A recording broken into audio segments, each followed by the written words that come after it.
Marketing, développement personnel, philosophie. L'art de la guerre est un livre qui a été utilisé dans pléthore de domaines. Et ce n'est sûrement pas pour rien.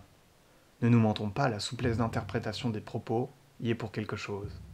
Mais il y a aussi autre chose, quelque chose de plus profond encore. Ce traité militaire chinois, écrit vraisemblablement entre 700 et 400 avant Jésus-Christ, est composé de 13 articles, plutôt courts, qui décrivent et parlent de plusieurs dimensions de la guerre. Et comme aucun modèle n'est bon, mais certains sont utiles, voyons voir ce que la sagesse de Maître Sun peut nous enseigner sur le tournage.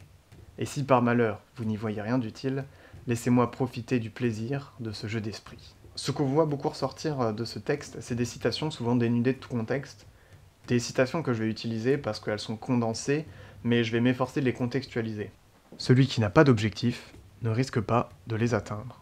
Ici, le mot objectif, il pourrait être facilement remplacé par cible. Évidemment, votre objectif sur un tournage, c'est de faire un film. Comme pour un général, c'est de gagner la guerre. Mais là, il s'agit d'objectifs précis. Pour savoir ce que vous voulez faire réellement, il faut un scénario, évidemment, un découpage technique, une note d'intention, un planning. C'est ça les objectifs. C'est je veux telle image, je veux tel jeu d'acteur, je veux tel rendu, je veux tant de temps. Il faut savoir le plus possible sur le rendu final de votre film. La préparation, c'est la clé de la victoire. Sun Tzu explique qu'il faut partir à la guerre quand on l'a déjà gagnée. Ce qui est intéressant dans l'art de la guerre, c'est qu'il est fondamentalement pacifique. La guerre, c'est la vie et la mort, on doit la régler au plus vite, peu importe la gloire et les honneurs. Bien sûr, sur un tournage, c'est différent, parce qu'on est censé éprouver du plaisir. Tourner sans savoir ce qu'on fait, ça peut être une démarche artistique. L'improvisation des acteurs aussi. Mais dans ce cas-là, il faut prévoir de ne rien avoir prévu. Parce que sinon, l'ennemi des tournages va nous attaquer par derrière. Connais ton ennemi et connais-toi toi-même. Contre qui, ou plutôt contre quoi vous battez-vous lors d'un tournage? Il a un nom et deux formes. C'est le temps. Le temps qu'il fait et le temps qui passe. Connaître son ennemi, c'est comprendre le temps qu'il y a pour tourner. Savoir qu'il y a 24 heures dans une journée et ce qu'il est possible de faire dans ce temps imparti.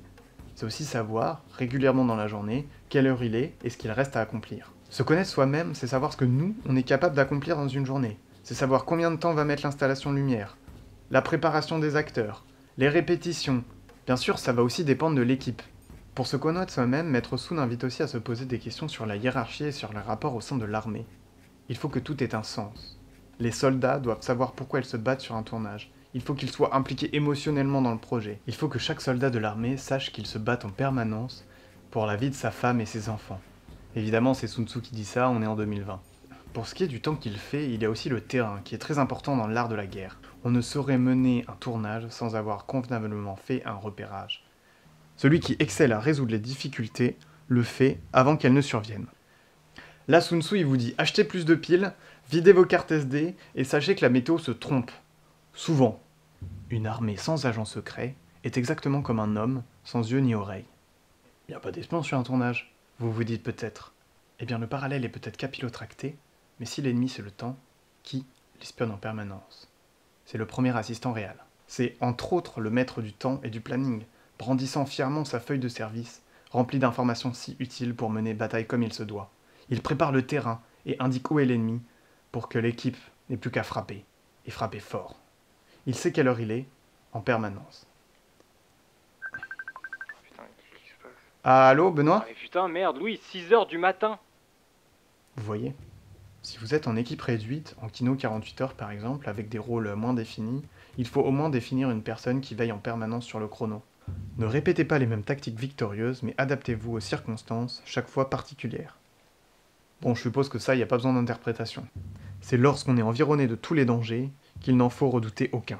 Sun Tzu laissait souvent une voie de sortie à ses ennemis et conseille de bloquer la voie à ses propres hommes. Si vous avez une issue, vous devez choisir entre la fuite et une potentielle mort. Alors que si vous n'en avez pas, vous devez choisir entre une potentielle mort et une mort certaine. Sur le tournage, il faut des dates limites de sorte à ne pas pouvoir y échapper. Les 48 heures, c'est un exemple parfait parce que 48 heures après, vous savez que quoi qu'il arrive, vous aurez un film. Ça vaut à l'échelle du tournage, mais aussi de la journée. Il faut qu'il y ait un moment où on dise « là, on arrête ». Parce qu'après, l'ennemi nous rattrape et il nous poignarde dans le dos alors que toute l'équipe est désorganisée. Ça veut dire que si votre tournage finit à 20 h, il faut que ça finisse à 20 h quoi qu'il arrive. Vous pouvez utiliser le repas pour arrêter par exemple. Après, vous allez manger sur votre temps de sommeil, et ça, c'est pas bon pour gagner la guerre. Ça peut marcher sur quelques jours, mais imaginez vous êtes en campagne pendant 3 semaines. Il y a beaucoup de contenu dans ce si petit livre qu'est l'art de la guerre.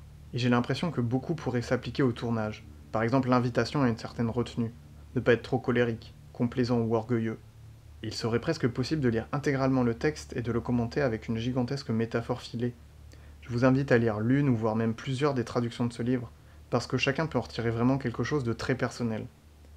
Et sa grande popularité nous dit peut-être que tout, finalement dans la vie, est un combat.